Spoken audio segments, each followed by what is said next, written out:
Comment ça fonctionne le partage de l'eau en Alberta? Eh bien, toutes les personnes ou les entreprises qui veulent utiliser ou détourner de l'eau d'un cours d'eau doivent obtenir l'autorisation de la province pour le faire. Et ça passe par l'obtention d'un permis. Il y a donc des dizaines de milliers de permis qui existent en Alberta pour l'utilisation de l'eau et la majorité sont alloués pour l'agriculture. Mais ça concerne également les municipalités, les entreprises, les compagnies pétrolières ou encore les terrains de golf. En 2023, ces permis représentaient 9,7 milliards de mètres cubes d'eau. Ça, c'est presque assez d'eau pour remplir 4 millions de piscines olympiques. Ce qu'il faut comprendre, c'est que la quantité d'eau qui est délivrée par les permis, ça ne représente pas la quantité qui est réellement utilisée, mais bien la quantité maximale que ces détenteurs de permis peuvent utiliser. Et c'est un système qui fonctionne par ancienneté. Donc, ceux qui ont des permis qui sont plus anciens peuvent techniquement utiliser toute l'eau qui leur est accordée avant que ceux qui ont des permis plus récents reçoivent leur part. Et c'est un vieux système. Ça date de 1894. Donc, vous pouvez vous imaginer que les priorités de l'époque ne sont pas nécessairement les mêmes qu'aujourd'hui.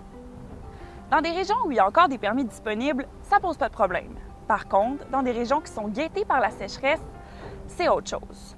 Historiquement, lorsqu'il manque d'eau, il y a des ententes qui sont conclues entre les différents titulaires de permis pour partager les réserves qui sont disponibles. Au mois d'avril, la province a aussi conclu des accords volontaires entre les plus vieux et les plus grands détenteurs de permis d'utilisation d'eau dans le sud de la province. Ces derniers ont accepté de réduire leur consommation d'eau en cas de sécheresse. Mais il faut comprendre qu'il n'y a aucune loi en Alberta qui permet à la province d'obliger un détenteur de partager son eau. Il y a donc certains détenteurs qui pourraient se trouver dans une impasse parce qu'il n'y aurait pas assez d'eau pour eux. C'est un problème qui touche particulièrement le sud de la province. Les bassins de la rivière Saskatchewan-Sud, de la rivière Holman et de la rivière Bow n'accordent plus de nouveaux permis depuis 2007, car toute l'eau a déjà été allouée. Si vous n'avez pas de permis et que vous voulez utiliser de l'eau dans ces régions, votre seule possibilité, c'est d'acheter un permis qui existe déjà.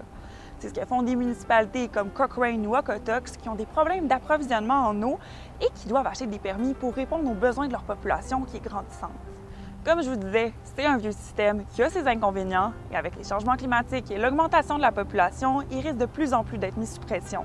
Mais comme le soulignent les experts, c'est pas un système qui change facilement.